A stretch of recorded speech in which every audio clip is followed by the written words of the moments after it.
નમસ્તે, કેમ છો તમે બધા? જય માતાજી।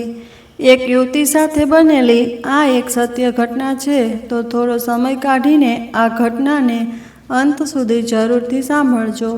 મારું નામ નમ્રતા છે અને આજે હું તમને મારા જીવનની એક એવી ઘટના જણાવવા જઈ રહી છું, જે સાંભળી તમે પણ ભાવુક થઈ જશો।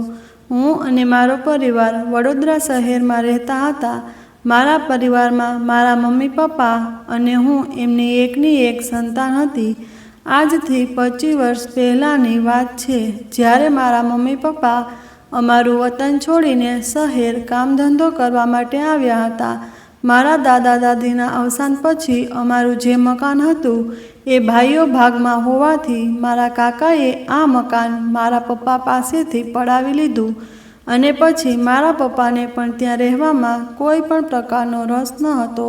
પછી તેઓ આ શહેરમાં રહેવા માટે આવી ગયા।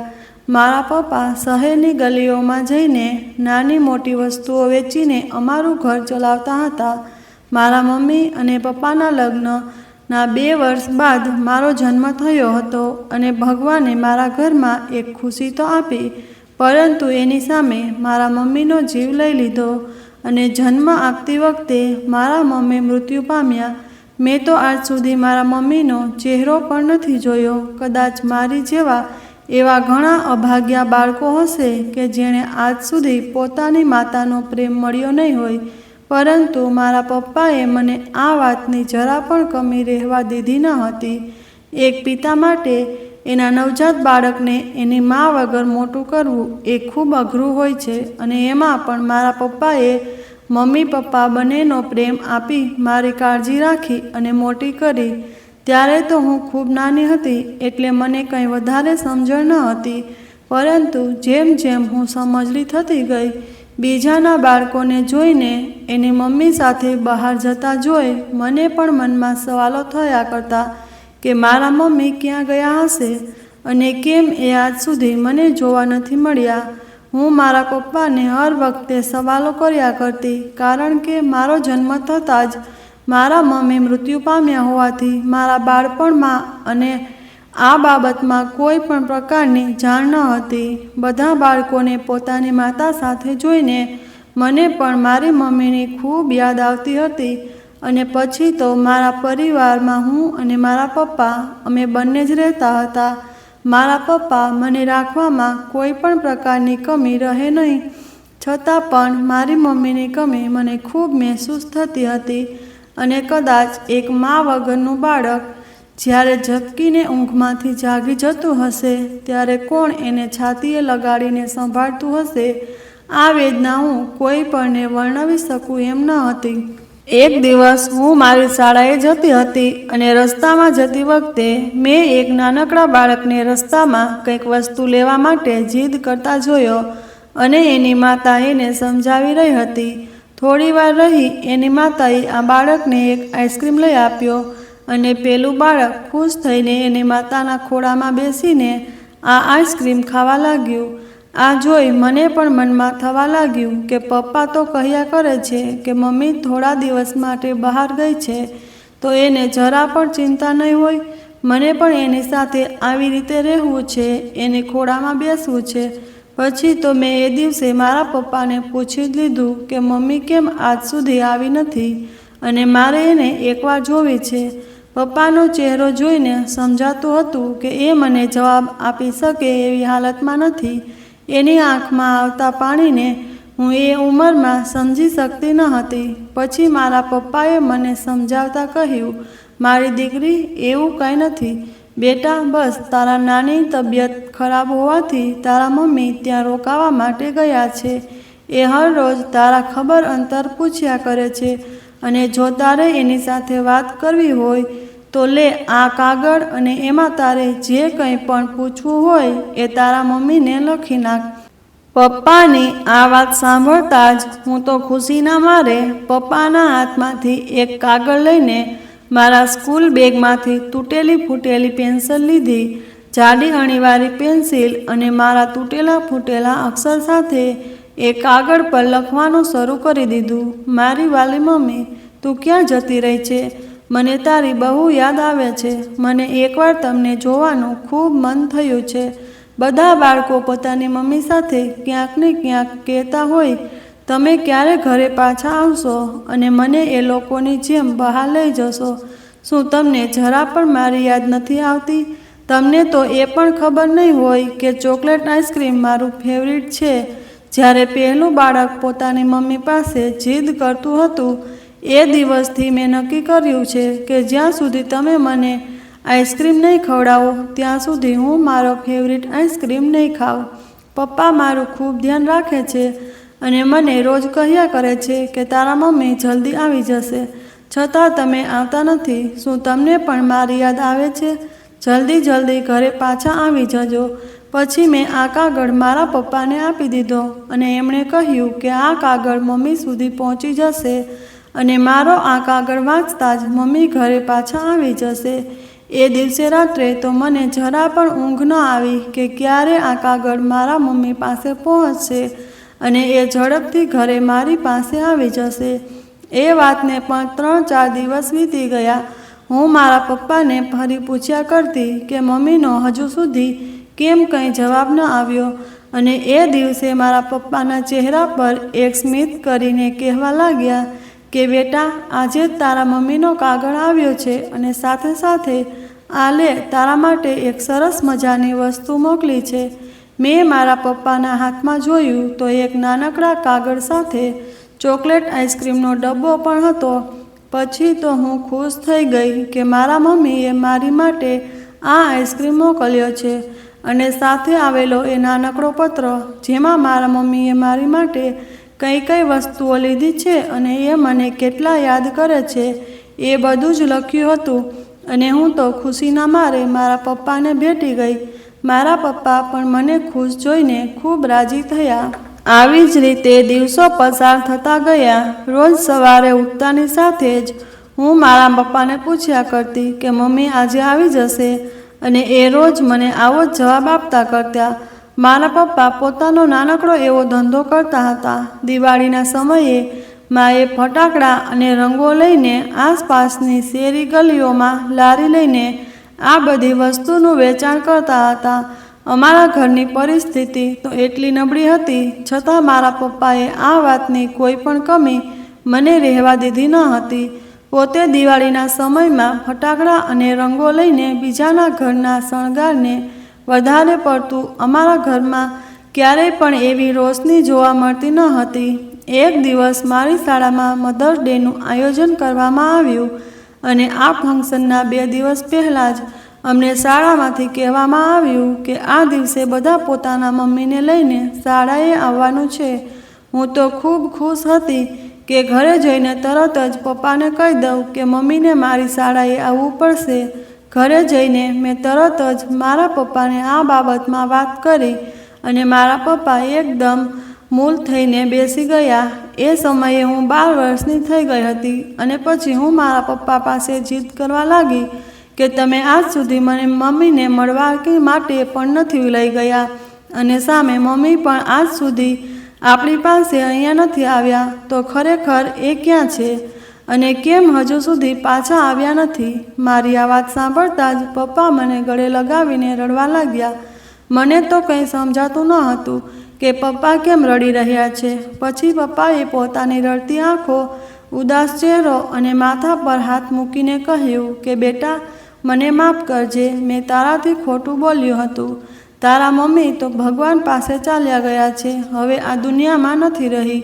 મારા પપ્પાએ મને જણાવ્યું કે મને જન્મ આપતી વખતે મારા મમ્મી અવસાન પામ્યા. પપ્પાની આ વાત સાંભળતા જ હું થોડીવાર માટે પથ્થર જેવી મેંઢ બની ગઈ. મને આજ સુધી મારા પપ્પાએ જે કંઈ પણ જવાબ અને બહાના આપ્યા હતા એ મારા મગજમાં ફરવા લાગ્યા અને મને ખૂબ લાગી આવ્યું. હું મારા પપ્પા પર ગુસ્સો કરીને બહાર ચાલતી થઈ ગઈ.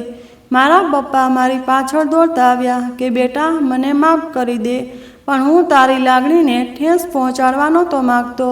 એટલા માટે તને તારા મમ્મી વિશે આવું કહેતો હતો, પરંતુ હું એમની કોઈ પણ વાત માનવા માટે તૈયાર ન હતી, કારણ કે એમના આવા બધા જવાબથી મારું દિલ તૂટી ગયું હતું. અને એ હકીકત મને ખબર પડી ગઈ હતી કે મારા મમ્મી તો આ દુનિયામાં રહ્યા જ નથી. હું એક ખૂણામાં જઈને ખૂબ જોરથી રડવા લાગી. આજ સુધી હું એમ જ સમજતી હતી કે મારા મમ્મી મારા નાનીને ત્યાં ગયા છે અને હકીકત કંઈક અલગ જ હતી. મેં મારા પપ્પા સાથે બોલવાનું પણ છોડી દીધું. એ મને હરેક વસ્તુમાં મનાવ્યા કરે અને હું એમને કંઈ પણ પ્રકારનો જવાબ આપતી ન હતી. આ વાત મને એટલી મનમાં લાગી ગઈ કે મને તાવ આવી ગયો. મારા પપ્પા હંમેશાની જેમ મારી કાળજી રાખતા હતા અને એમનો ચહેરો પર ચિંતા જોઈને હું પણ થોડી ઢીલી થઈ ગઈ. હું મારા પપ્પાની પરિસ્થિતિ ખૂબ સારી રીતે સમજવા લાગી અને પછી મેં મારા પપ્પાને કહ્યું, પપ્પા, મને ખબર છે કે મને મમ્મીની કમી મહેસૂસ ન થાય એટલા માટે તમે મને હંમેશા આવું કહ્યા કરતા, પણ હવે હું સમજી ગઈ છું અને તમે એકલા નથી. આપણે બંને એકબીજાની સાથે રહીશું. તમે મારા માટે મમ્મી અને પપ્પા બંને બનીને દેખાડ્યું છે. અને આ સાંભળતા જ મારા પપ્પા મારા માથા પર હાથ મૂકીને રડવા લાગ્યા. બીજે દિવસે મધર્સ ડે થયો હતો. હવે હું શાળાએ શું જવાબ આપીશ એ ચિંતા મને સતાવા લાગી અને સવાર પડતાની સાથે જ મેં મારા પપ્પાને કહ્યું કે તમે મારી સાથે મારી શાળાએ આવશો. મારા પપ્પા પણ વિચારમાં પડી ગયા કે મધર્સ ડે પર એ કેવી રીતે મારી શાળા પર આવી શકે. હું એમને લઈને મારી શાળાએ પહોંચી ગઈ. મારી ક્લાસના વિદ્યાર્થીઓ મારા પપ્પા સામે જોવા લાગ્યા અને પછી મારી સામે હાથ કરીને ખડખડાટ હસતા રહ્યા. વિદ્યાર્થીના આવેલા મમ્મી પણ મારી સામે અને મારા પપ્પા સામે જોતા રહ્યા. જ્યારે મારા ટીચરે મને પૂછ્યું કે તારા મમ્મી કેમ નથી આવ્યા, ત્યારે મેં એમને જવાબ આપતા કહ્યું, ટીચર, આ જ છે મારા મમ્મી અને મારા પપ્પા. કદાચ અહીંયા બેઠેલા સૌ કોઈને એ પ્રશ્ન થતો હશે કે હું શું બોલી રહી છું, પણ આજે હું તમને બધાને જણાવું છું કે નાનપણમાં જ મારા મમ્મી મૃત્યુ પામ્યા છે અને મારા પપ્પાએ આજ સુધી મને મારા મમ્મી પપ્પા બંનેનો પ્રેમ આપ્યો છે અને આજથી મારા પપ્પા મારું બધું છે. બધાને તો પ્રેમ શોધવા માટે મમ્મી પપ્પા બે વ્યક્તિની જરૂર પડે છે, પરંતુ મારી માટે તો આ એક વ્યક્તિ જ મારી આખી દુનિયા છે. મેં હર એક નાની વસ્તુમાં મારી ખુશીને ખરીદતા જોયેલા છે. મારા પપ્પાના સ્વરૂપમાં મેં ભગવાનને મારી જિંદગી શણગારતા જોયા છે. આ સાંભળતા જ ત્યાં બેઠેલા સૌ કોઈની આંખોમાં આંસુ આવી ગયા અને આજે વર્ષો પછી મારા પપ્પાના ચહેરા પર મને જે ખુશી જોવા મળતી હતી, કદાચ એમના હૃદય પર રહેલો ભાર આજે સાવ થઈ ગયો હતો. પછી તો મેં પણ આ કડવી વાસ્તવિકતાને સ્વીકારી લીધી કે હવે મારે અને પપ્પાને એકલા રહીને જ અમારી જિંદગી જીવવાની છે. મારા પપ્પા મને બધી જ ખુશી આપવાની કોશિશ કરતા હતા, કારણ કે પપ્પા એક એવી વ્યક્તિ હોય છે કે જે આપણી ખુશી માટે પોતાના બધા દુઃખ, દર્દ અને તકલીફો છુપાવી દે છે. એવી જ રીતે મારા પપ્પા દિવસ રાત મહેનત કરીને મને સારામાં સારું શિક્ષણ મળી રહે એના માટે અથાગ પ્રયત્નો કરતા. સમયની સાથે હું પણ મારા પપ્પાને ઘરકામમાં થોડી ઘણી મદદ કરી દેતી. મને ડૉક્ટર બનવાનો ખૂબ શોખ હતો. હું મારા પપ્પાને કહ્યા કરતી કે હું ભણી ગણીને ખૂબ આગળ વધીશ અને એટલી મહેનત કરીશ કે આપણી જિંદગી સુધરી જશે. મારા પપ્પાને પણ મારી આ વાત પર ગર્વ થતો કે મારી દીકરી મહેનત કરીને આટલી આગળ વધવા માગે છે. અને એ દરમિયાન મને બહારના શહેરની કોલેજમાં એડમિશન થતાં મારે બીજા શહેરમાં રહેવા માટે જવાનું થયું. એ સમયમાં મારા પપ્પા મારી માટે એ શહેર છોડીને જે કોલેજમાં મારું એડમિશન થયું હતું એ શહેરમાં રહેવા આવી શકે એમ ન હતા. અંતે મને હોસ્ટેલમાં મૂકવાને નથી નક્કી કર્યું અને ત્યાં જ રહીને મારે મારો અભ્યાસ પૂરો કરવાનો હતો. જે દિવસે સવારે મારે બીજા શહેર મારા કોલેજ પર જવાનું હતું તેની આગલી રાતે મને જરા પણ ઊંઘ આવતી ન હતી. મારા મનમાં સવાલોએ મને પૂરી રીતે ઘેરી લીધી હતી. મારા પપ્પા મારી વગર એકલા કેવી રીતે રહેશે અને એમનું જમવાનું શું થશે? કદાચ એ બીમાર પડશે તો એનું ધ્યાન કોણ રાખશે? અને એમને કંઈ તકલીફ હશે તો એ મને કોઈ દિવસ કહેશે નહીં. આજે એક બાપની ચિંતા કરતી દીકરી પોતાના ભવિષ્ય માટે આગળ પગ મૂકતા ડરતી હતી અને સામે એના પિતા પણ પોતાની દીકરીને એકલી બહાર મૂકવા માટે અંદરને અંદર ગભરાતા હતા. પોતાની દીકરીને એક ઉચ્ચ શિખર પર પહોંચાડવા માટે એક પિતા પોતાને મજબૂત બનાવીને એની દીકરીને આગળ વધારવા માગતા હતા કે જેથી એની જેમ એને કોઈ બીજા સામે ઝૂકવું ન પડે. સવાર પડતાં જ પપ્પા મને મારી કોલેજ સુધી મૂકી ગયા. સાચવીને રહેવાની ભલામણ કરતા ગયા. મને પણ એમની ચિંતા થતી હતી, પરંતુ હું ઘરે પાછી જતી રહીશ એ આશાએ મેં મારા અભ્યાસમાં મારું મન પરોવી દીધું. મારા પપ્પાએ મારી પાછળ કરેલા એમના ત્યાગનું પરિણામ હું મારા અભ્યાસમાં મહેનત કરીને મારા પપ્પાને આપવા માગતી હતી. અને એ જ સમય દરમિયાન કોલેજના 1 વર્ષ બાદ મારી સાથે જ અભ્યાસ કરતો નયન, કે જે અહીંયા સૌથી પહેલાં મારો મિત્ર બન્યો હતો, જેણે આજ સુધી મને બધી જ વસ્તુમાં મદદ કરી હતી, એની સાથે મને પ્રેમ થઈ ગયો.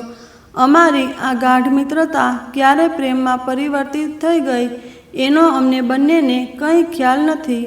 નયન ખૂબ પૈસાદાર પરિવારમાંથી આવતો હતો, પરંતુ પૈસાનો ઘમંડ એના વ્યવહારમાં જરા પણ દેખાતો ન હતો. ખૂબ જ વિવેકી અને સંસ્કારી એવો નયન મારા મનમાં એવી રીતે વસી ગયો હતો કે હવે હું એને છોડીને બીજા કોઈ સાથે લગ્ન કરી શકું એમ ન હતી. અમે બંને એકબીજા સાથે સમય પસાર કરતા અને એકબીજાની સાથે જ લગ્ન કરવાનો નિર્ણયને પણ લઈને બેઠા હતા.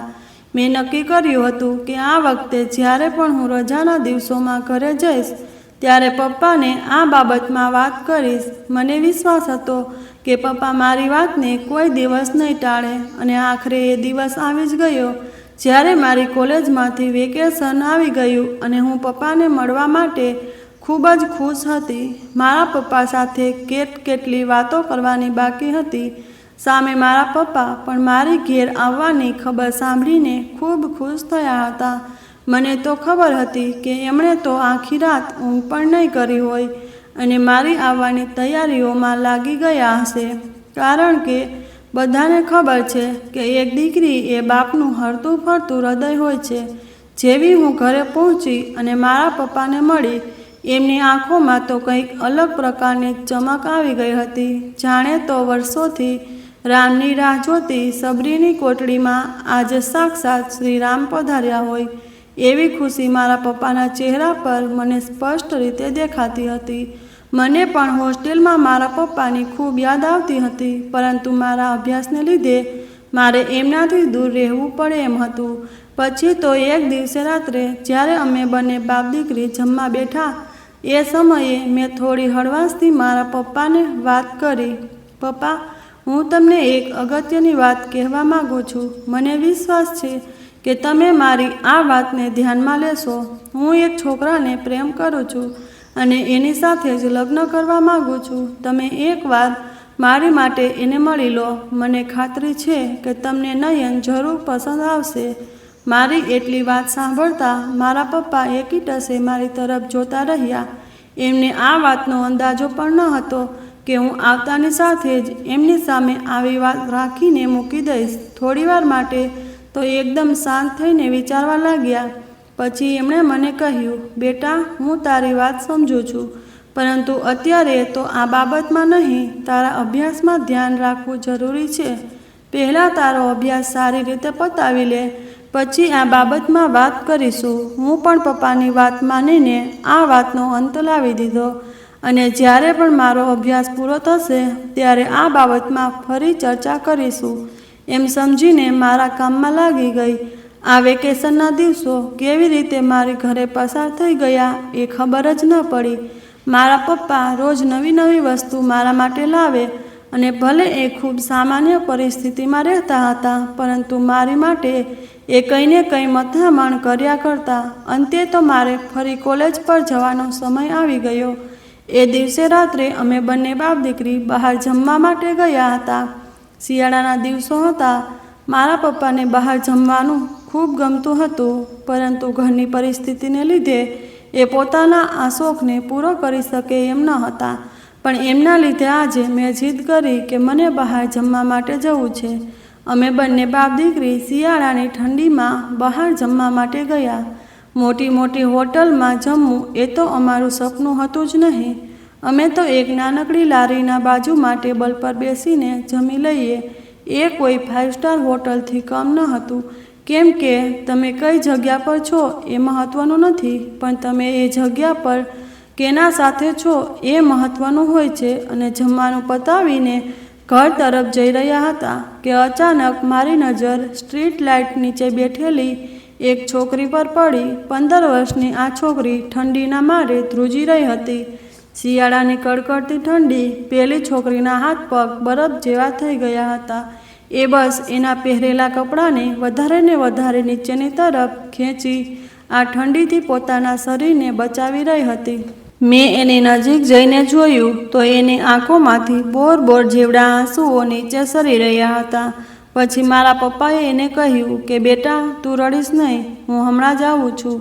એટલું કહીને મારા પપ્પા ઝડપથી અમારા ઘર તરફ ગયા અને એમની માટે એક મોટી શોલ અને એક સ્વેટર લઈને આવ્યા. એમણે આ વસ્તુ આ છોકરીને આપીને કહ્યું કે આ લે, આનાથી ઠંડીમાં બચી શકીશ. અને તું ક્યાં રહે છે? પેલી છોકરીએ કહ્યું કે મારા મમ્મી પપ્પા આ દુનિયામાં નથી અને મારા ભાઈએ મને ઘરમાંથી કાઢી મૂકી છે. પછી મારા પપ્પાએ કહ્યું કે બેટા, તારે ચિંતા કરવાની જરૂર નથી. અત્યારે તું અમારી સાથે આવ. કાલે સવારે હું તને એક જગ્યા પર મૂકી જઈશ. એક બહેન છે જે આવી NGO ચલાવીને તારા જેવી છોકરીઓને આશરો આપે છે. અને પછી અમે એ છોકરીને અમારી સાથે અમારા ઘરે લઈ ગયા. એ રાત્રે એ મારી બાજુમાં જ સૂતી હતી. એનો ચહેરો જોઈને મને એના પર ખૂબ દયા આવતી હતી. ભગવાન આવું તે શું કરતા હશે? એક મા વગરની દીકરીને આવી રીતે હેરાન થવું પડતું હશે. બીજે દિવસે સવારે હું અને મારા પપ્પા આ છોકરીને NGOમાં મૂકવા ગયા. ત્યાં મેં જોયું તો આના જેવી ઘણી બધી છોકરીઓ હતી જ્યાં તે રહેતી હતી. આ બહેન ખૂબ પુણ્યના કામ કરી રહ્યા કે જુવાન દીકરીઓ કોઈ બીજાના હાથમાં ન આવી જાય અને કોઈ એનો ગેરઉપયોગ ન કરે. એના માટે તેઓ તેમને ત્યાં રાખતા હતા. નાના મોટા ગૃહ ઉદ્યોગમાં એમને કામ અપાવીને પોતાનું ગુજરાન ચલાવી શકે એવી વ્યવસ્થા કરી આપતા હતા. એ છોકરીને આ બહેનને સોંપીને હું અને મારા પપ્પા ઘરે જવા માટે નીકળી ગયા. કારણ કે મારે પણ સાંજના સમયે હોસ્ટેલ પર જવા માટે નીકળવાનું હતું.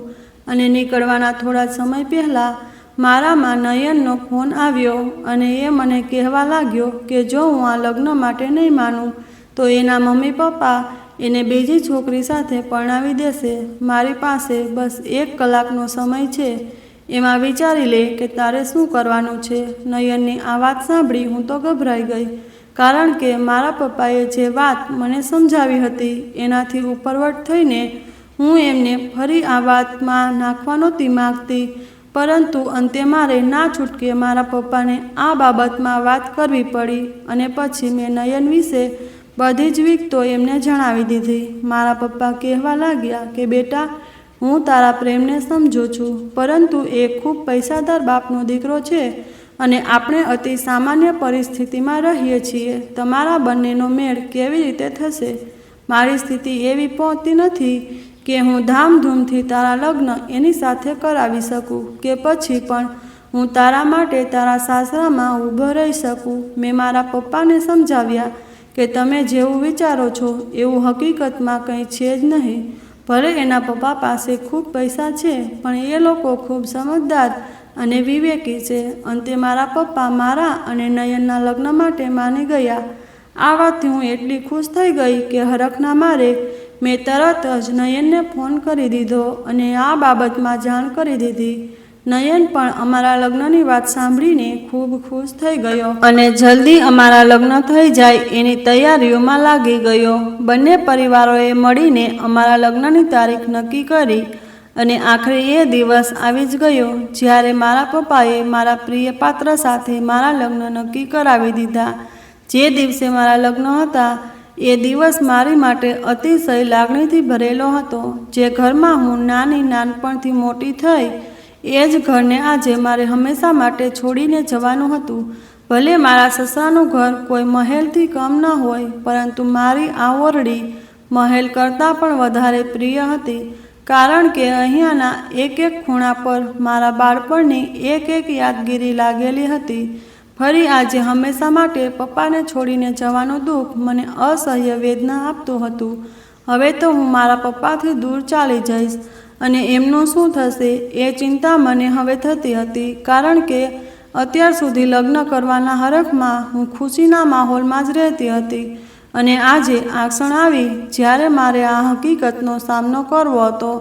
મારા ઘરમાં દુલ્હનના કપડાં પહેરીને મારા પપ્પાએ સાચવેલ મારા સ્કૂલ ટાઈમનું બેગ લઈને એમાં રહેલી મારી નાનપણની એક પેન્સિલ અને નોટબુકમાંથી એક કાગળ લઈને લખવાનું શરૂ કર્યું.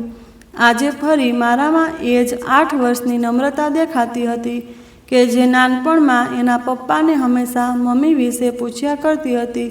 પણ આજે તો મને ખબર છે કે મારી મમ્મી મારી પાસે નથી અને આ દિવસે એક દીકરીને પોતાની માને ખૂબ યાદ આવતી હોય છે.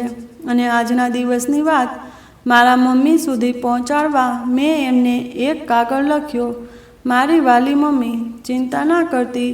હવે હું તને જલ્દી ઘરે આવવા માટેની જીદ નથી કરતી કારણ કે હવે મને બધી જ હકીકત ખબર છે અને તું જરા દુઃખી પણ ના થતી કારણ કે મેં આ વાસ્તવિકતાને સ્વીકારી લીધી છે.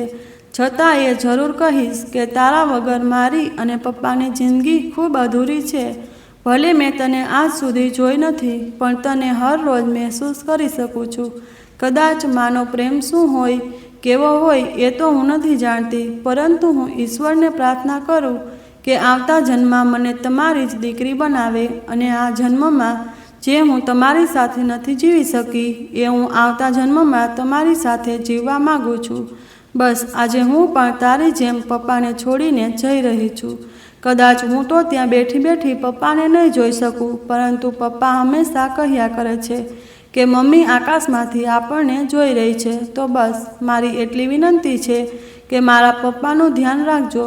કદાચ આજે તમે મારી સાથે હોત તો મારો આ દિવસ અધૂરો ન રહેત. પણ તું ચિંતા ન કરતી મમ્મી. જ્યારે તું તારા લગ્નમાં જે કપડાં પહેરીને આવી હતી એ જ કપડાં આજે તારી દીકરી પહેરીને એના સાસરે જઈ રહી છે. મને આશીર્વાદ આપજે કે હું તારા જેવી પત્ની અને વહુ બની શકું. હજુ કાગળ આગળ લખું એ પહેલાં તો પાછળથી મને પપ્પાનો અવાજ સંભળાયો અને મેં ઝડપથી એ કાગળ વાળીને મારા મમ્મીના ફોટા પાસે મૂકી દીધો. મારા પપ્પા મને મંડપ સુધી જવા માટે બોલાવતા હતા અને અમે બંને બાપ દીકરી એકબીજાને હાથ પકડીને એ લગ્ન મંડપ સુધી જતા હતા. નાનપણમાં જ્યારે મારા પપ્પા મારો હાથ પકડીને પહેલા દિવસે મને સ્કૂલ સુધી મૂકવા આવતા હતા એવી જ રીતે આજે ફરી મારા પપ્પા મારો હાથ પકડીને મને મારી આ જીવનની શાળા સુધી મૂકવા આવતા હતા. એક સમય હતો જ્યારે નાનપણમાં મારા પપ્પા મને હાથ પકડીને લઈ જતા ત્યારે અમારા બંનેના ચહેરા પર ખુશીનો ભાવ હતો અને આજે એ સમય હતો જ્યારે ફરી પણ પપ્પા મારા હાથ અને હું એકબીજાનો હાથ પકડીને જતા હતા, પરંતુ અમારા બંનેના ચહેરા પર ઉદાસીનો ભાવ હતો. અમે બંને એકબીજાનો હાથ મૂકવા તૈયાર નહોતા માગતા. મારા પપ્પા નાનપણથી જ મારા માટે જે કંઈ પણ પૈસા ભેગા કરતા અને સાથે સાથે એમને બીજા પાસેથી પણ ઉધાર પૈસા લઈને મારા લગ્ન કરાવ્યા. ધામધૂમથી મારા લગ્ન કરવામાં આવ્યા અને વિદાયના સમયે અમે બંને બાપ દીકરીમાં એટલી હિંમત ન હતી કે એકબીજાની સામે જોઈને વિદાય લઈ શકીએ. પોતાના કાળજાના કટકાને વિદાય આપતી વખતે જે પિતાનું રુદન હોય એ જોઈને પથ્થરના પણ આંસુ નીકળી જાય. જેમ પાણી વગર નદી અધૂરી છે એમ એક દીકરી વગર એના બાપની જિંદગી પણ અધૂરી હોય છે. અને મારા લગ્ન પછી મેં મારા નવા ઘરમાં પ્રવેશ કર્યો. મારા સસરામાં નયન એકનો એક સંતાન હોવાથી અમે 4 લોકો જ ઘરમાં રહેતા હતા.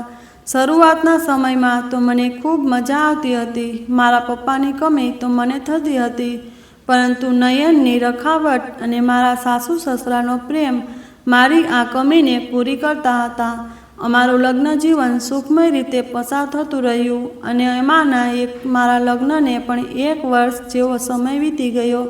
જ્યારે પણ સમય મળે ત્યારે હું પપ્પાને ઘરે આંટો મારી આવતી, તેમની સાર સંભાળ લઈ આવતી. એ પણ પોતાનો નાનો મોટો ધંધો કરીને પોતાનું ઘર ચલાવતા રહેતા અને બાજુમાં જ રહેતા એક બહેન પાસે એક ટાઈમનું ટિફિન બંધાવીને જમી લેતા હતા. અને એક દિવસ અમારી ખુશીને હજુ એક કારણ મળી ગયું અને હું ગર્ભવતી બની. અમે બંને પતિ પત્ની આ વાતને લઈને ખૂબ ખુશ હતા. મેં તરત જ આ ખુશખબરી મારા પપ્પાને કહી દીધી. એ પણ મારા આ સમાચાર સાંભળીને ખૂબ રાજી થયા અને એમને કહ્યું કે એકવાર આવીને મારું મોઢું જોવા માગે છે. આ વાત સાંભળતા જ હું તો રાજીના રેડ થઈ ગઈ, કારણ કે લગ્ન પછી પહેલીવાર મારા પપ્પા મારા સસરાના ઘરે આવવાના હતા. તો એમને મન ભાવતી વાનગીઓ બનાવવા લાગી અને મારી નજર બસ દરવાજા તરફ જ રહેતી હતી. ત્યારે મારા પપ્પા આવે અને હું એમને મળું. મારા પપ્પા બપોરના 1 વાગ્યા સુધીમાં આવી જવાના હતા અને 1ની જગ્યા પર બપોરના 3 વાગી ગયા હતા. હું મારા પપ્પાને ફોન કર્યા કરતી પણ એમનો ફોન ઉપડતો જ ન હતો અને અચાનક 3:30 વાગ્યે મારા ફોનમાં એક ફોન આવ્યો અને એ માણસે જણાવ્યું કે રસ્તામાં આ બસનું એક્સિડન્ટ થઈ ગયું છે અને મોટા ભાગના લોકો આ એક્સિડન્ટમાં મૃત્યુ પામ્યા છે. આ વાત સાંભળી હું પૂરી રીતે ગભરાઈ ગઈ અને નયનને કહીને પેલા ભાઈએ જણાવેલ હોસ્પિટલ પર પહોંચી ગઈ. ડૉક્ટરે જણાવ્યું કે આ અકસ્માતમાં ઘણા બધા લોકો મૃત્યુ પામ્યા છે અને કોઈ પણના ચહેરા વર્તાઈ શકે એમ નથી. બસ અમને આ મૃતદેહ પાસેથી આ એક ફોન મળ્યો છે અને ફોનની સાથે એક આ થેલી મળી છે. જે તરત જ જોયું તો ફોન મારા પપ્પાનો જ હતો અને એ થેલીમાં જોયું તો મારો ફેવરેટ ચોકલેટ આઈસ્ક્રીમ, જે પૂરી રીતે પીગળીને થેલીમાંથી ટપક ટપક કરીને નીચે પડી રહ્યો હતો. અને હું ત્યાં ને ત્યાં બેસીને ચોધાર આંસુએ રડવા લાગી, કેમ કે જ્યારે પણ મારા પપ્પા મને મળતા ત્યારે હંમેશા ચોકલેટ આઈસ્ક્રીમ ખવડાવતા હતા અને આજે પહેલીવાર એ મને મળવા માટે આવતા હતા. એટલે એમને થયું હશે કે મારો ફેવરેટ આઈસ્ક્રીમ નહીં ખાધો હોય અને કદાચ આજે મારો ફેવરેટ આઈસ્ક્રીમ તો મારા હાથમાં છે, પરંતુ એને લાવનાર મારા પપ્પા મારાથી ખૂબ દૂર જતા રહ્યા છે. નયને મને ખૂબ હિંમત આપી અને ફરી મને ઘરે પાછા લઈ ગયા. આખા રસ્તામાં પણ 1 મિનિટ માટે પણ મારા આંસુ રોકવાનું નામ નહોતા લેતા, કારણ કે આજે ભગવાને મારા મમ્મીની સાથે મારા પપ્પાને પણ મારાથી છીનવી લીધા હતા. થોડો સમય મને આ આઘાતને ભૂલવા માટે લાગ્યો. પછી તો મારા આવનાર બાળકના લીધે મેં આ કડવી હકીકતને સ્વીકારી લીધી અને મારા બાળકના લીધે મારા હૃદય પર લાગેલો આ ઘાવ ધીમે ધીમે રૂઝાવા લાગ્યો. બસ હવે તો ભગવાને મને જન્મ દેનાર મારા જીવનદાતા તો છીનવી લીધા હતા, પરંતુ હવે આ જ પરિવાર મારો જીવન જીવવા માટેનો આધાર હતો. દિવસો આવી જ રીતે પસાર થતા ગયા, પરંતુ ખબર નહીં કેમ મને નયનના થોડા દિવસથી ઘણો બધો બદલાવ દેખાતો હતો. હું એની સાથે વાત કરવાની પણ કોશિશ કરતી, એ મને ચિલાઈને જવાબ આપીને પોતાના કામ પર જતો રહેતો. આ કાર્યક્રમ હવે તો રોજ માટે શરૂ થઈ ગયો. એ મારામાં કંઈ ખાસ ધ્યાન આપે નહીં, મારી સાથે વાતચીત કરે નહીં. કદાચ મારે હોસ્પિટલ પર જવાનું હોય તો મારી સાથે આવવા માટે નવા નવા બહાના કર્યા કરે. એમ જ એક દિવસ સવારમાં હું મારા હોસ્પિટલ જવાની હતી અને આ બાબતે પૂછ્યું તો એણે કહ્યું કે એણે ઓફિસનું કંઈક જરૂરી કામ છે એટલે એ મારી સાથે નહીં આવી શકે. પછી તો મારે એકલીએ હોસ્પિટલ જવાનું થયું. જ્યારે હું હોસ્પિટલ જતી હતી ત્યારે મેં રસ્તા પર એક એવું દ્રશ્ય જોયું જેને જોઈ મારી તો આંખો ચાર થઈ ગઈ. મિત્રો, આગળ શું બન્યું એ ઘટનાની વાત કરીએ એ પહેલાં જો આપ ચેનલ પર નવા દર્શક હોય તો નીચે આપેલું સબસ્ક્રાઈબનું બટન દબાવીને ચેનલને અત્યારે સબસ્ક્રાઈબ કરી લેજો, જેથી દરેક નવા એપિસોડની માહિતી આપને સમયસર મળતી રહે. મારી નજર બહાર રસ્તા પર પડી તો ગાડીની પાછળ તરફ નયન એક યુવતી સાથે ખભા પર હાથ લગાવીને હસતો ખેલતો ઊભો હતો. આ જોતાં જ મને મારી આંખ પર વિશ્વાસ ન થયો અને હું તરત જ ઓટો રિક્ષામાંથી ઉતરીને ત્યાં ગઈ અને મને જોતાં જ એ બંનેના તો જાણે હોશ ઉડી ગયા એવા ચહેરા પરના બધા હાવભાવ ઉડી ગયા અને નયન મને કહેવા લાગો કે તું અહીંયા શું કરે છે? તો તું મારી પાછળ પાછળ ધ્યાન રાખવા આવે છે કે હું શું કરું છું અને ક્યાં જાઉં છું? મારા મગજમાં એટલો ગુસ્સો ચડી ગયો હતો કે હવે હું નયનને શું કહું એ કંઈ સમજાતું ન હતું. પરંતુ હું સીધા નિર્ણય પર આવવા માંગતી ન હતી, એટલે હું કંઈ પણ કહ્યા વગર ત્યાંથી નીકળી ગઈ અને ઘરે પાછી આવી ગઈ.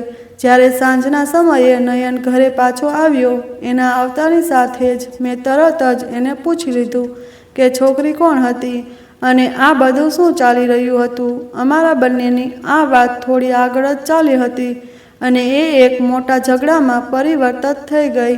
ગુસ્સામાં નયન બોલી ગયો, એનું નામ અપેક્ષા છે અને હું એને ખૂબ પ્રેમ કરું છું. મને હવે તારામાં કોઈ પણ પ્રકારનો રસ નથી. તારી જેમ એ નાની નાની વાતમાં મને હેરાન નથી કરતી. એ ખૂબ ભણેલ ગણેલ અને સમજદાર છોકરી છે.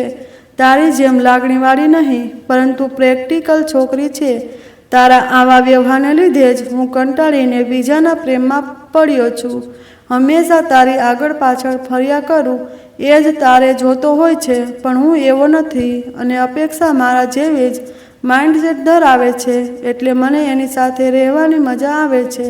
આટલું સાંભળતા જ મને મારા કાન પર વિશ્વાસ નહોતો થતો કે નયન આ શું બોલી રહ્યો છે.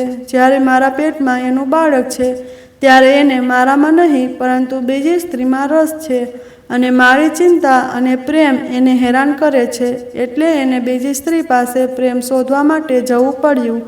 અને આજ સુધી મેં પણ નયન માટે એટલું કર્યું હશે કે કદાચ એ બધું જ ભૂલીને આવી ભૂલ કરીને બેઠો છે. અને એ જ વાતમાં અમારા બંનેનો ઝઘડો એવો થઈ ગયો કે મને એક તમાચો પણ લગાવી દીધો. કોઈ દિવસ નહીં, અને આજે પહેલીવાર નયને મારા પર હાથ ઉપાડ્યો હતો. હું તો રડવા લાગી અને પૂછી તો ગુસ્સામાં જ એને મારો હાથ પકડ્યો અને મને દરવાજાની બહાર કાઢીને કહેવા લાગ્યો, જા નીકળી જા અહીંથી. મને તારી કોઈ જરૂર નથી. તારા આ રોજ રોજના ઝઘડાથી હું હવે સાવ કંટાળી ગયો છું. હવે મને છોડી દે અને શાંતિ લેવા દે. કોઈ દિવસ તારો ચહેરો મને બતાવતી નહીં. અને નયને મને ઘરની બહાર કાઢી મૂકી. મારા આંસુ રોકવાનું નામ નહોતા લેતા. હવે તો મારા પપ્પા મમ્મી પણ હાજર ન હતા કે હું એમની મદદ લઈ શકું. પછી તો મારા આત્મસન્માનને લાગેલ ઠેસ સામે મને એ ઘર છોડવું વધારે યોગ્ય લાગતું હતું. અને આજે નયન એટલો મારી નજરમાંથી નીચો થઈ ગયો હતો કે એ પણ વિચાર ન આવ્યો કે એનું બાળક મારા પેટમાં છે. હું એની પત્ની છું. એ તો બસ પહેલી સ્ત્રીના પ્રેમમાં એટલો ગળાડૂબ થઈ ગયો હતો કે મારી સાથે શું વ્યવહાર કરી રહ્યો છે એનો એને કંઈ ખ્યાલ ન હતો. હું તો ત્યાંથી નીકળીને આગળ ચાલતી થઈ ગઈ.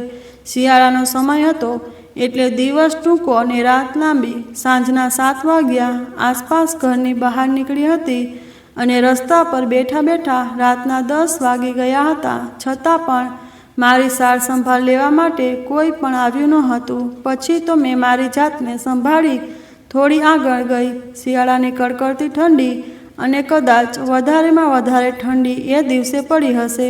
રાતનો સમય, ચારે તરફ સન્નાટો અને હું રસ્તા પર બેઠી બેઠી રડતી હતી અને મારા પપ્પાને યાદ કરતી હતી કે કદાચ આજે મારા પપ્પા જીવતા હોત તો આવી હાલત ન થઈ હોત. પણ લોકો રસ્તા પરથી નીકળતા એ ખરાબ નજરે મારી તરફ જોયા કરતા અને મને પણ થોડો ડર લાગવા માંડ્યો અને કંઈ સમજાતું ન હતું કે હવે શું કરું.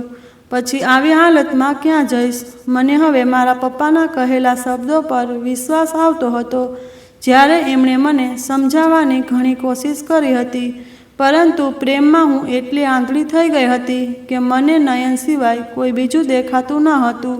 અને આજે એ જ નયન મને મૂકીને કોઈ બીજી સ્ત્રી પાસે જતો હતો.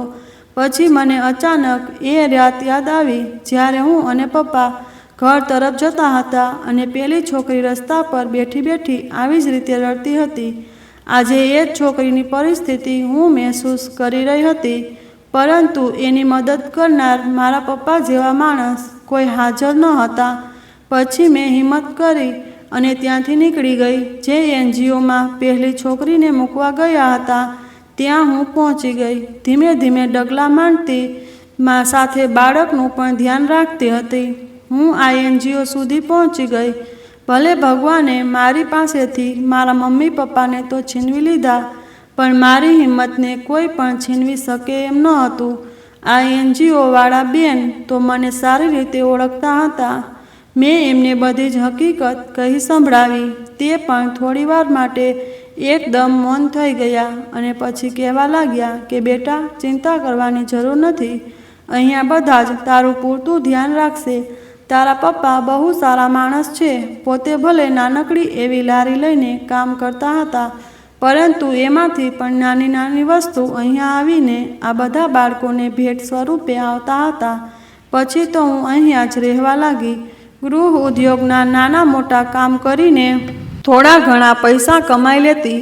એક સમય હતો જ્યારે મારા પપ્પા મહેનત કરીને મારું ડૉક્ટર બનવાનું સપનું પૂરું કરવા માગતા હતા અને મેં મારી જિંદગીનો આવો ખોટોનો નિર્ણય લઈને આખું જીવન જીવવાનું નક્કી કર્યું હતું. હું આખો દિવસ ઉદાસ રહેવા લાગી. મેં કોઈ દિવસ કોઈ સાથે ખરાબ નહોતું કર્યું, છતાં મારી સાથે આવું બનતું હતું અને હું મારી જાતને દોષ આપતી હતી કે કદાચ મારી જ ભૂલ થતી હશે. એક પછી એક બધા મને છોડીને જતા રહે છે અને એ જ બધું વિચારી હું રસ્તા પર ચાલતી ચાલતી આવતી હતી અને અચાનક મારી તબિયત ખૂબ બગડવા લાગી. આસપાસથી નીકળતા બધા જ લોકો બસ મારી તરફ જોઈને જતા રહ્યા. કોઈ પણ મારી મદદ માટે ઊભું રહેતું ન હતું. મને પેટમાં એટલો દુખાવો થતો હતો કે હું સહન પણ નહોતી કરી શકતી અને મારા ઘરનું એક પણ સભ્ય મારી સાથે હાજર ન હતું. ઘણી મથામણ પછી હું જે રસ્તા પર બેસી ગઈ હતી એની પાછળ જ ગરીબ લોકોની 3-4 ઝૂંપડીઓ હતી. મારા રડવાનો અવાજ અને બૂમો સાંભળીને એમાંના 2-3 બહેનો દોડતા આવ્યા અને પૂછવા લાગ્યા કે બેટા, તને શું થયું છે? એ લોકો દેખાવમાં સાવ મજૂર જેવા લાગતા હતા, જેઓ રોજ કામ પર જઈને પોતાનું ઘર ચલાવતા હતા. રસ્તા પર નીકળતા પૈસાદાર લોકોને તો જરા પણ દયા ન આવી, પણ ઝૂંપડામાં રહેતા આ નાના માણસોને મારી ચિંતા થઈ અને એ બહેનોએ મને ઊભી કરીને એની ઝૂંપડી સુધી લઈ ગયા અને ઘણા દુખાવા પછી મેં ત્યાં જ મારા બાળકને જન્મ આપ્યો. મારે પુત્રનો જન્મ થયો હતો. મારા બાળકનો ચહેરો જોઈને મને મારા બધા જ દુઃખ દર્દ અને તકલીફ વિસરાઈ ગઈ અને મારા બાળકના આવવાની ખુશી મારા ચહેરા પર છવાઈ ગઈ. પછી તો આ લોકો ઓટો રિક્ષા કરાવીને મને મારા NGO સુધી પણ મૂકી ગયા. મારા NGO વાળા બહેને ડૉક્ટરને બોલાવીને મારો બધો જ ચેકઅપ કરાવી લીધો. મારી અને મારા બાળકની તબિયત સારી હતી એટલે ચિંતા કરવાની કોઈ જરૂર ન હતી. પછી તો મેં પહેલાં ગરીબ લોકોનો ખૂબ આભાર માન્યો કે આજે એ ના હોત તો મારી સાથે શું થયું હોત એ કંઈ ખબર નથી. ભલે આવા લોકોને ભગવાને સુખ સંપત્તિ નથી આપતા, પરંતુ માનવતા ખૂબ વધારે આપે છે. પછી તો હું મારા બાળકના આધારે જીવન જીવવા લાગી અને એક દિવસ સવારના સમયે મારી સાથે જ રહેતી એક સ્ત્રી એના હાથમાં ન્યૂઝપેપર લઈને દોડતી દોડતી મારા તરફ આવી અને મને કહેવા લાગી, નમ્રતા, એકવાર જોતો ખરી, છાપામાં તારા પતિનું નામ આવ્યું છે. મને હવે એનું નામ સાંભળવામાં પણ કોઈ રસ નહોતો, છતાં મેં છાપા તરફ નજર કરી તો એમાં લખ્યું હતું કે મારા પતિ શહેરના નામી બિલ્ડરની છોકરી સાથે દુષ્કર્મ આચર્યું છે અને એક તસવીર જોતાં જ હું ઓળખી ગઈ કે આ તો પેલી છોકરીના જ પિતા છે, જે છોકરીના પ્રેમમાં નયને મને છોડી દીધી હતી. હું જાણતી હતી કે નયન ખોટું જરૂર કરે છે, પણ આવું ખરાબ કામ કોઈ દિવસ ના કરે. હું મારી પત્ની તરીકેની ફરજ હજુ સુધી પણ ભૂલી ન હતી, કારણ કે જ્યારે મારો પતિ ખોટો ન હોય ત્યારે એનો સાથ આપવો એ એક પત્નીની ફરજ હોય છે. એવી જ રીતે હું તરત જ નયનને મળવા માટે ગઈ. મને જોતાં જ એ ઊભો થઈ ગયો અને હાથ જોડીને મારી પાસે રડવા લાગ્યો ને કહેવા લાગ્યો, મને માફ કરી દેજે, મેં તારી સાથે બહુ ખોટું કર્યું છે. એક એવી સ્ત્રીના પ્રેમને છોડીને ગયો કે જેણે મારી પાસે લાગણી સિવાય કોઈ પણ દિવસ કંઈ માંગ્યું નથી અને આ છોકરી મારી પાસેથી રોજ નવા નવા ગિફ્ટ અને વસ્તુઓની માગણી કર્યા કરતી. રોજ રોજ હું એની સાથે વસ્તુઓ લેવા માટે મહેનત કર્યા કરતો અને એક દિવસ એ મારા સાથે કંઈક ખોટું કરી રહી હતી જેની મને ખબર પડી ગઈ અને મેં એની સાથે આ બાબતે વાત કરી તો એણે મારાથી છુટકારો મેળવવા માટે મારા પર આવો ખોટો આરોપ લગાવી દીધો છે. મારા પર વિશ્વાસ કર નમ્રતા, મેં એવું કોઈ ખોટું કામ નથી કર્યું. નયનના ચહેરા પર એના કરેલા કર્મોનો અફસોસ સ્પષ્ટ રીતે દેખાતો હતો, પછી પણ મેં એને સાંત્વના આપી અને કહ્યું કે હું જાણું છું તમે આવો તો ખરાબ કામ ન કરી શકો, એટલે જ હું અહીંયા તમારા પાસે આવી છું. હવે તમે ચિંતા ના કરશો. ભલે એક પતિની બધી જ જવાબદારી ભૂલી ગયા, પણ હું મારા અંતિમ શ્વાસ સુધી તમારી પત્ની બનીને જ રહીશ. મારા આ શબ્દો નયનના દિલ પર તીરની જેમ વાગતા હતા. પછી મેં એને જણાવ્યું કે મને દીકરાનો જન્મ થયો છે અને મારા પુત્રને જોઈ નયન ડૂસકા ભરીને રડવા લાગ્યો, હાથ જોડીને મારી માફી માગવા લાગ્યો અને અમને બંને મા દીકરાને ગળે લગાવીને પોતાના કરેલા કર્મોની સજા આપવા માટે કહેવા લાગ્યો.